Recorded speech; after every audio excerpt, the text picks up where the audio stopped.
And thanks for coming back with us on Yankees Hot Stove. In October and November, some of the biggest prospects in baseball worked on their skills in the prestigious Arizona Fall League. One of the members of the Yankees organization who took part in the league was Aaron Judge, a 22-year-old who was one of 3 first-round picks made by the Yanks in the 2013 draft. And while he was in the desert, Judge took some time to speak with our Meredith Marakovitz. You pretty much finished your first full season as a professional. So how do you evaluate yourself this year? It's been a great year, being a part of the Yankees organization was a blessing, and being able to play every day with them is just an honor, and I'm just having fun out here. So. What was the most difficult thing about the transition to professional baseball? The competition, really, and the grind of playing every day. Going to college, you play on the weekends and maybe a weekday game here and there. But playing every day has just been a huge grind, but just trying to take care of your body has been huge and helped me play this long the whole season. So. What's your approach when you step into the batter's box? Because a lot of guys know you as somebody that does some damage there offensively. Just try to square up the ball. I just try to work gap to gap and just try to get a good pitch to hit. That's really the biggest thing for me, is just getting a good pitch to hit, and I feel like just with a little bit of power, it might go away. So. How different are the pitchers you're seeing now as opposed to maybe 2 years ago?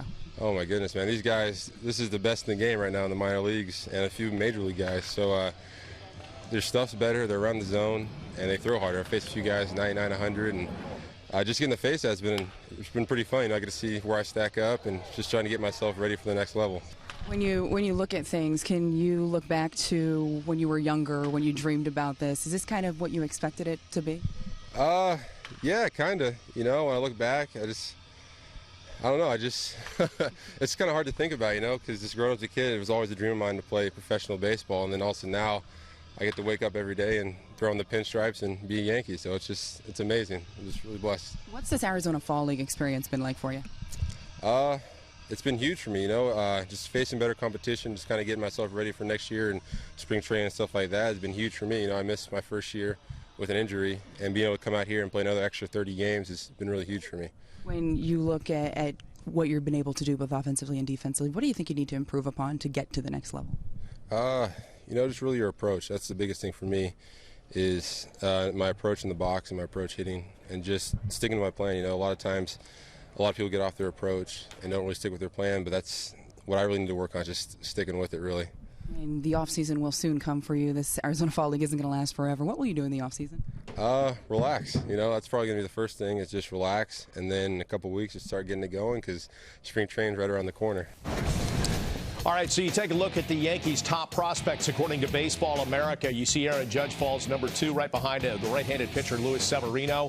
And then Greg Bird also making some noise in the Arizona Fall League. Gary Sanchez, the catcher, on there at 5. And then names we're familiar with certainly towards the end of last season. Rob Refsnyder certainly at the 7 spot. Second base and outfield, probably projects to second base. First of all, let's just start with Aaron Judge. Hopes to be a towering presence at some point in the Yankees. Hey, he made Meredith look short, and we know that's not easy. Wow, that's a big dude. 6'3", 230, 235 pounds, something like that. And, it's got to be great for him, that confidence factor of saying, go to the Arizona Fall League, want you to work on some things. The building blocks for him keep going up. I think the Arizona Fall League is a great opportunity for players just like Judge to get the chance to go there and do exactly what he did. As he said, face better competition. You see what his numbers were in the minors last year. When you just look at this guy from a physical standpoint, if you're the Yankees, you should get excited, because he's just a presence out there. It looks like Dave Winfield. I think he's even bigger than Dave Winfield. So he has some time to go before he's going to be ready to go to the major leagues, but you can see he's excited. He had a nice Arizona Fall League, as you mentioned. Bird won the MVP there. So the Yankees have a couple of these guys to look forward to when they can finally get to the majors. And a smart guy, mature. You can tell he's very composed, which is really will work in his factor when he gets to a big market like New York. I may have shorted him 6'7", I'm being told. So, sorry, Aaron. Anyway, he is a big dude. In the meantime, let's talk about another guy who could factor in this year, Luis Severino. I don't know about this year, Bob, but he's got a 99 mile an hour fastball, and he's only 20 years old. made it to Double-A last year. His future is limitless. I think maybe we're talking about 2016. But when you have an arm like that, I mean, you have every reason to be excited. Look, the game now is all about run prevention. It's about hard throwers, young hard throwers. This is exactly the kind of profile that the Yankees need in the future. They have so many old contracts coming off the books in the next couple of years. Severino is an important part of their future. You know, you always talk, Jack would talk about those hard throwers everybody's looking for, everybody's drafting them. In the meantime, when you talked to Hal Steinbrenner, you went down, this was on our first, I believe, Hot Stove show, he mentioned a couple names. Severino was one, and then Refsnyder was another. And I got the impression from that interview, and I don't know if you did as well, that he really thinks that Refsnyder is a guy who could have an impact this year. He does, Bob. And you look at what Refsnyder did in the minor leagues last year. The Yankees are excited about this kid. You mentioned earlier, second baseman, outfielder. They want him to be a second baseman. That's a position that he's still learning. And talking to some of the Yankee people, they said that it's been a work in progress for him, but it's a position that they feel he can handle because he is such a good athlete. And here's something that you can put in motion if you're the Yankees. The Yankees have had interest in bringing Chase Headley back.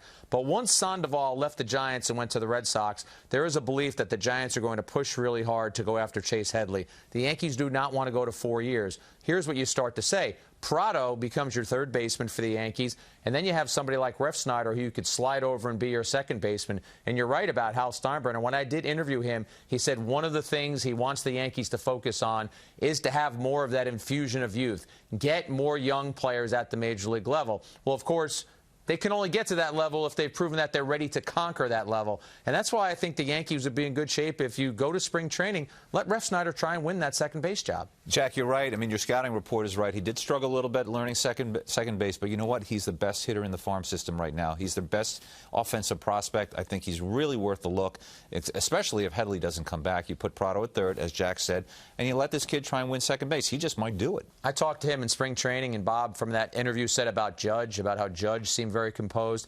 Refsnyder, I hate to even put this tag on him because it's probably unfair. He reminded me of Jeter and how polished he was, and talking to him about his experiences in college at the University of Arizona, MVP, College World Series, everything about him. His story is a terrific story. He was adopted out of Korea. His sister was also adopted. Just a great story. If he gets to New York, people could fall in love with this kid. By the way, you mentioned Jeter, and it's not a story that we've really heard a lot about, filling that void at shortstop. We've talked a lot about pitching, the question marks in the rotation. Who plays shortstop for the Yankees next year? We've talked about this before. I think I'm in the minority. I still think Stephen Drew could be a factor. I still think he's a better ball player, certainly a better hitter than what he's shown in the past. He's a terrific athlete. He's a great defender. I say the Yankees take a shot at him. I would not be opposed to it. You've heard Alexei Ramirez's name pop up. That's not going to happen. You've heard Jimmy Rollins. That's not going to happen. I think if you want somebody who can catch the ball every day and make your pitchers feel very happy, Drew could be that guy. I think he is a better hitter than we saw. For some reason, I think not having that spring training last year just killed him. I mean, that's an atrocious batting average. I believe Stephen Drew is better than a 162 hitter. He doesn't have to hit 292, but if he can hit 250 and catch the ball, I think you'd be happy with that.